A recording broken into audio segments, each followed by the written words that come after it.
Hello tout le monde, je suis ravie de vous retrouver pour les top et flops du mois d'octobre. Je vais vous parler de livres, de choses à regarder et de podcasts. Et je vais commencer par un petit produit cosmétique. C'est le shampoing et l'après-shampoing de la marque La Belle Boucle. Je sais pas si vous connaissez La Belle Boucle, mais en tout cas si vous avez les cheveux bouclés, je vous conseille d'aller voir sur son site et son compte Instagram.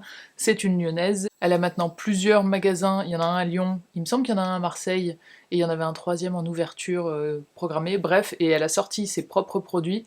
Et donc moi j'ai testé shampoing après shampoing et il y en a deux autres aussi. Le shampoing très très cool, il mousse très bien, c'est pas la peine d'en mettre beaucoup et c'est un peu le défaut souvent des shampoings naturels, c'est qu'ils moussent pas du tout. Donc celui-ci très très bien.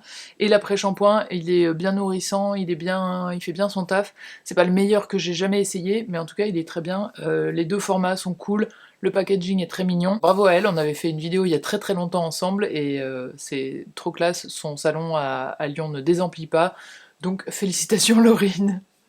Ensuite, on va commencer par les podcasts. Alors, il y a un épisode de Vénus, le podcast. Elle en sort pas très très souvent. C'est un podcast qui reste indépendant. Elle est vraiment toute seule et il y a une masse de recherche énorme dans chacun de ces épisodes. Je vous conseille vraiment d'aller voir.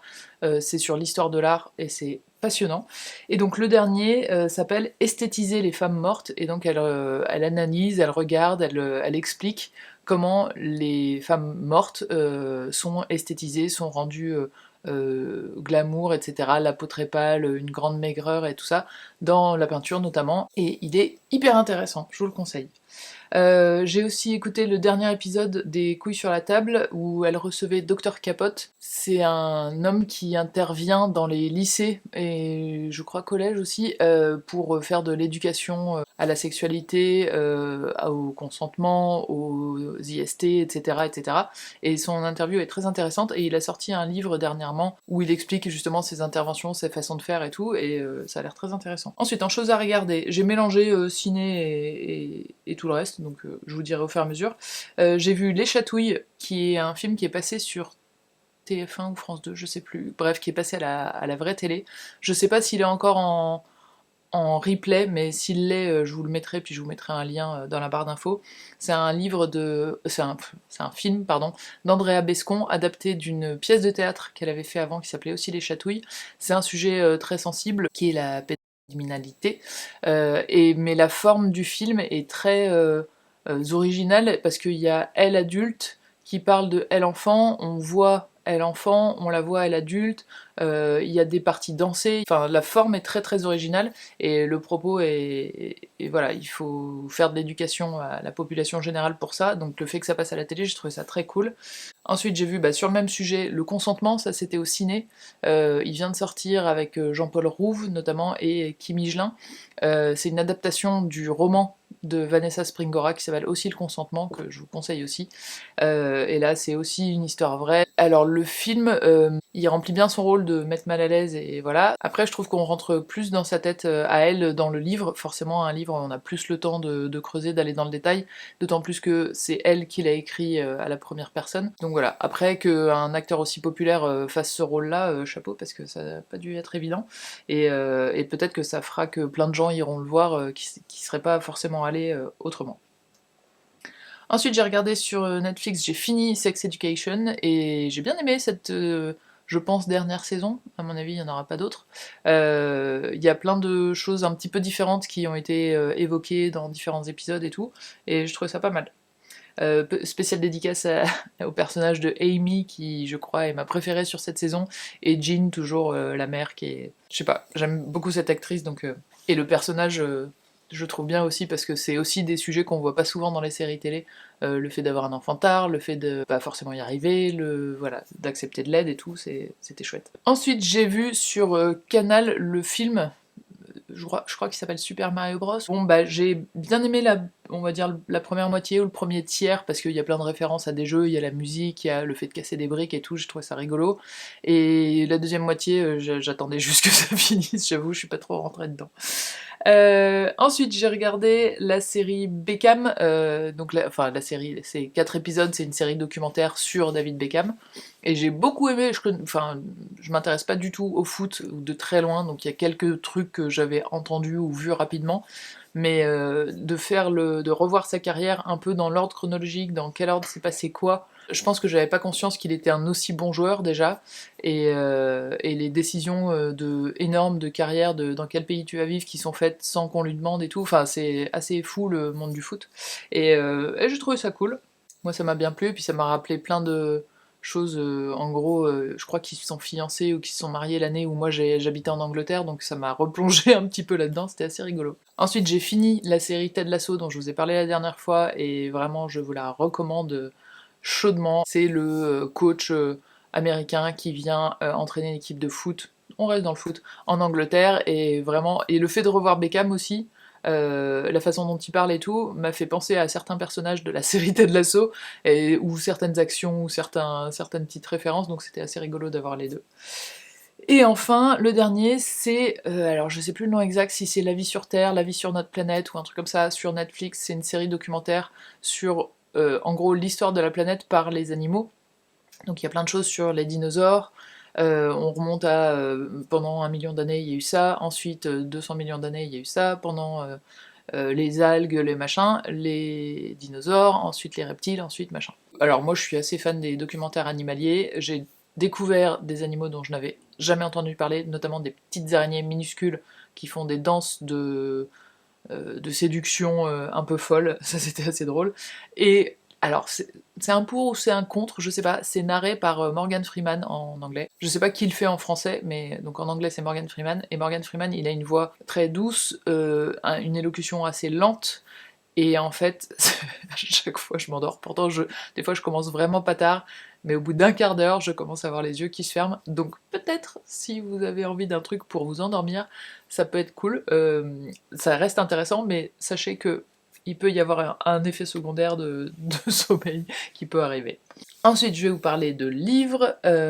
Alors, le premier, c'est, je l'avais commencé le mois dernier, je vous en ai parlé vite fait, c'est L'autre moitié du soleil de Chimamanda Ngozi Adichie. Et celui-ci, je l'ai moins aimé, j'avais beaucoup aimé Americana, et j'ai moins aimé celui-là, qui est où j'ai juste trouvé les personnages moins attachants en fait, donc ça me j'étais moins portée par je veux savoir ce qui va se passer, même si le sujet est très intéressant, c'est sur le Nigeria dans les années 60. Ça me coupe pas du tout de cette autrice, il paraît qu'elle en a fait d'autres qui sont très bien, je pense à L'hibiscus pourpre ou Autour de ton cou. Je les ai pas encore lus, si vous en avez lu un des deux, n'hésitez pas à me dire lequel prendre en premier, mais voilà, celui-là un petit peu moins coup de cœur. Ensuite, j'ai lu Nos plus belles années de Clara Hérault. Celui-ci, c'est un roman jeune adulte, et je l'ai trouvé très bien parce que par un fait concret qui arrive à l'une des deux héroïnes, il y a vraiment toute une discussion à avoir sur qu'est-ce que c'est le consentement, quelle est la limite, quand est-ce que ça commence, quand est-ce que ça finit, etc. C'est une histoire d'amitié entre deux filles qui arrivent en école, je crois en Sciences Po. Elles habitent vers Bordeaux, elles vont à Lille, donc elles sont complètement déracinées, elles habitent ensemble, et c'est un peu le jour et la nuit, il y en a une qui est hyper timide, un peu gauche, mal dans sa peau et tout, et l'autre qui est hyper extravertie, pas beaucoup mieux dans sa peau, mais qui le montre en tout cas très différemment. Et il y a des histoires, je veux pas tout vous raconter, mais autour de garçons. Et voilà, pour le coup, j'ai trouvé les personnages très attachants, j'avais envie de savoir ce qui allait se passer après, et la façon dont c'est traité, je vous dis, pour éveiller un peu aux zones un petit peu, parfois, pas aussi évidentes que oui et non, je l'ai trouvé vraiment très bien. Celui-ci, bon coup de cœur. Ensuite, j'ai lu Sous les strates de Lou Eve. Alors celui-ci, vraiment hyper intéressant. C'est une personne concernée qui raconte, donc c'est de la fiction, mais c'est très basé sur la vie de l'autrice. L'héroïne, c'est Lynn, qui est vietnamienne et qui a été adoptée quand elle était toute petite par une famille française.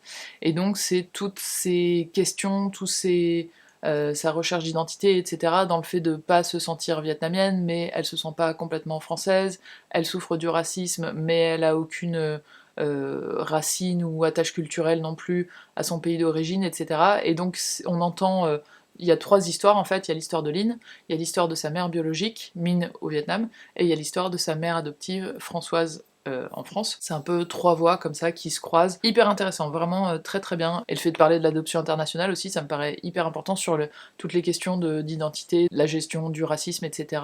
Trop bien. Ensuite, j'ai lu un essai qui s'appelle Comment devenir moins con en 10 étapes. Alors le titre peut être un petit peu vexant, n'est-ce pas? C'est un livre écrit par un homme destiné aux hommes, mais j'ai voulu le lire pour savoir quoi en penser, et voilà. Et je l'ai trouvé hyper intéressant, vraiment, moi j'ai pris plein de notes. Il y a plein de choses sur notamment l'éducation des hommes, le côté compétition, etc., qui sont très creusés et expliqués, et que voilà, en tant que femme j'ai pas forcément en tête, et je l'ai trouvé vraiment bien, et tout son discours c'est voilà ce que moi j'ai fait pour devenir moins con, voilà le genre de situation dans lesquelles je pouvais être con, etc. Donc c'est pas du tout une façon de dire vous qui allez lire ce livre vous êtes un gros con, pas du tout, mais c'est devenir quelqu'un de mieux avec soi-même et mieux avec les autres, et sortir un peu des situations bloquées. Il donne des solutions aussi, des pistes de réflexion, il y a des ressources à la fin, il y a plein de choses pour continuer la réflexion, et je l'ai trouvé vraiment hyper intéressant. Ensuite, j'ai lu le dernier essai de Rose Lamy qui s'appelle En bon père de famille. J'avais beaucoup aimé, c'était vraiment un méga coup de cœur, défaire le discours sexiste dans les médias. Si vous ne l'avez pas lu, n'hésitez pas à y aller, il est en poche, donc il est vraiment pas très cher. Et En bon père de famille, aussi très bon. En fait, elle présente les bons pères de famille comme un peu une classe d'hommes, et qui, par le fait de se serrer les coudes, ou par le fait de minimiser des choses, ou de silence, maintiennent un ordre établi, et notamment celui qui permet les violences intrafamiliales, mais pas que. Très intéressant, très clair, vraiment. Et le suivant, c'est Décolonisons-nous, c'est dans la même collection, c'est le même éditeur, JC Lattès, et celui-ci aussi, vraiment lecture à faire absolument. Donc c'est Franck Lao, il a un compte Instagram qui s'appelle Décolonisons-nous, que je vous conseille aussi. Il fait plein d'éducation en gros à l'antiracisme, et là il retrace où est le racisme aujourd'hui dans la société française, avec par exemple l'école, le travail, le langage, la santé, les salaires, l'appropriation culturelle, etc. Donc il voit plein de lieux comme ça où il y a du racisme, et il remonte aux racines de ça avec la colonisation, ce que ça a pu laisser comme trace, comme façon de penser, comme façon de réfléchir, que ce soit dans les institutions ou dans la vie de tous les jours. Et vraiment, alors les 3 derniers là que je vous ai dit, donc Comment devenir moins con en 10 étapes, En bon père de famille et Décolonisons-nous, c'est vraiment, ça part de l'expérience personnelle de la personne, et ensuite c'est étoffé pour faire des parallèles avec la société de façon plus globale et tout, et vraiment ça se lit hyper facilement. C'est pas du tout du jargon universitaire, c'est pas quelque chose de compliqué à lire avec des phrases trop dures et tout, vraiment, enfin je vous dis ça pas parce que je pense qu'il faut que ce soit facile, mais parce que moi c'est des lectures que j'apprécie pas spécialement quand c'est comme ça, quand c'est trop universitaire ou qu'il faut que je me gratte la tête à chaque phrase, et là c'est pas du tout le cas, donc j'ai vraiment adoré. Et le dernier que j'ai lu, c'est le livre de Panayotis Pascot qui s'appelle La prochaine fois que tu mordras la poussière. Je l'ai lu en une journée, pareil, hyper facile à lire, c'est pas hyper gai, c'est pas... Enfin, si vous le connaissez en tant qu'humoriste, on n'est pas sur ce ton-là du tout. Je pense que vous en avez entendu parler dans les médias, mais en gros, il parle beaucoup de sa relation avec son père. Il y a beaucoup aussi la santé mentale, la compréhension ou de la découverte de sa propre homosexualité. Il y a aussi beaucoup, je trouve, le côté être un homme, la masculinité, qu'est-ce qu'on attend de moi, qu'est-ce qu'il faut être, qu'est-ce qu'on doit être, comment est son père, etc. Pas facile, mais ça soulève plein de questions, et je trouve ça hyper courageux parce qu'il en parle de trucs hyper intimes, hyper détaillé, et chapeau, parce que en plus c'est assez bien écrit. Ensuite, 3 dernières petites choses. La première, c'est que ça y est, mon carnet de lecture est sorti. Enfin, je l'ai reçu, il existe enfin. Je vous en ai déjà parlé. C'est donc un cahier dans lequel vous répertoriez vos lectures, vous pouvez prendre des notes, vous pouvez faire un suivi de mois en mois et garder une trace. Moi, je l'ai fabriqué pour que je le commence en 2024, donc je ne l'ai pas encore commencé, le mien, mais j'aimerais bien en avoir un par an, en fait, pour pouvoir suivre un petit peu mes lectures. Donc le but, c'est que j'en ressorte un l'année prochaine, à peu près à la même période, pour faire les 2025 et tout, mais évidemment, vous n'êtes pas obligé de l'acheter avant le mois de janvier, mais voilà, il est en ligne sur mon site. Il m'en reste, là, vous voyez, hop, vous les voyez derrière moi.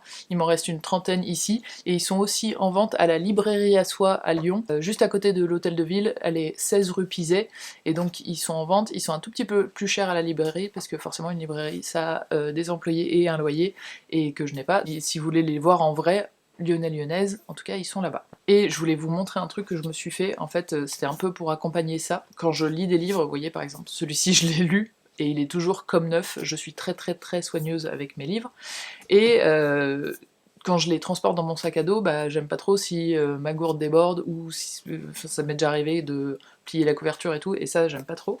Donc je me suis fabriqué une petite pochette en liège, c'est un liège un peu qui est pas très épais, qui est comme du tissu, et c'est très simple à faire, et je mets maintenant, à chaque fois, mon petit cahier de lecture et...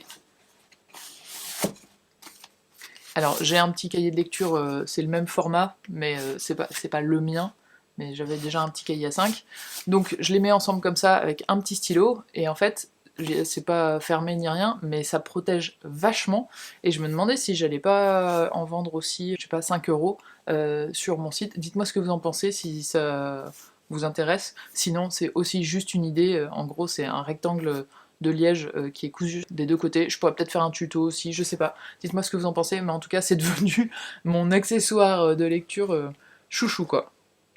Et enfin, je voulais vous parler du Blush Book Club, donc le dernier, on s'était dit qu'on chaque mois on voyait un continent, donc celui du mois dernier on avait fait l'Asie, et plus particulièrement le Japon, avec la papeterie Tsubaki de Ogawa Ito, et donc là pour ce mois-ci on a décidé de se focaliser sur l'Amérique du Sud, donc en gros vous pouvez lire n'importe quel livre d'un auteur d'Amérique du Sud, et venir nous en parler dans le live qui aura lieu le 26 novembre sur Discord. Je vous remettrai le lien du serveur Discord, comme ça si vous avez envie d'aller voir ou d'aller vous inscrire avant le live, bah vous pouvez. Alors Amérique du Sud ça peut être un tout petit peu élargi aux îles qui sont un peu autour, enfin voilà, c'est cette partie-là du monde en tout cas. Je crois que je vous ai tout dit, même si j'ai l'impression d'oublier 14 000 trucs. J'espère vraiment que vous allez bien, je vous souhaite une très bonne journée, et je vous dis à la prochaine. Ciao!